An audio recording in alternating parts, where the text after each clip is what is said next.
Wow, it's amazing.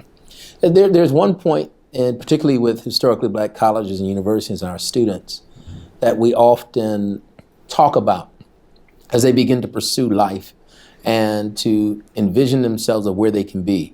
And we talk about this notion of first generation student. So like, were your parents college educated? If they were, what was that like? If they were not, how did you maneuver to even get to this place in life?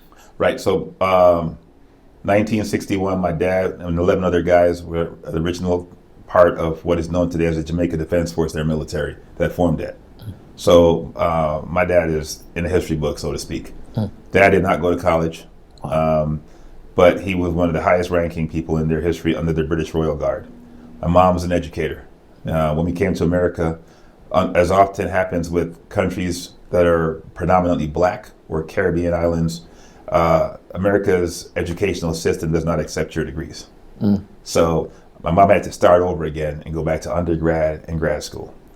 And so we lived in a basement behind the tool room, all four of us kids and my mom and dad. And they had to, my dad was a maintenance janitor, security guard, and then he went to work for Sears to become a heating and air conditioning repairman while putting my mom through school, working all these jobs.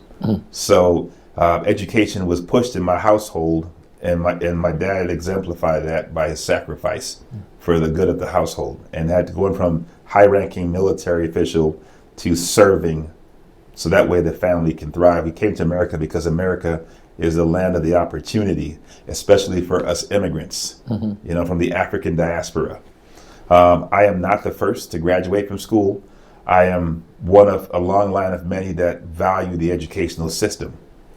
But I also believe that you have to put your family, we need to get back to that. We're putting our family and honoring our ancestors in terms of our output.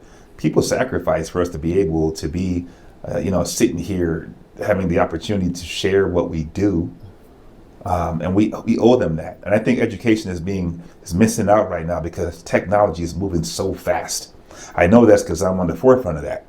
And I see the infusion of AI and robotics coming into play, where people are going to lose jobs quicker than they realize because it's being advertised or promoted as doing the jobs that nobody wants to do. Well, you know what those jobs are? Hourly wages. So if you don't have an educational degree, you better have a technical trade. If you don't have that, then you're going to find yourself within this decade being displaced. And I don't know what the solution is. It's like that old movie Logan's Run where they float people and you never see them again.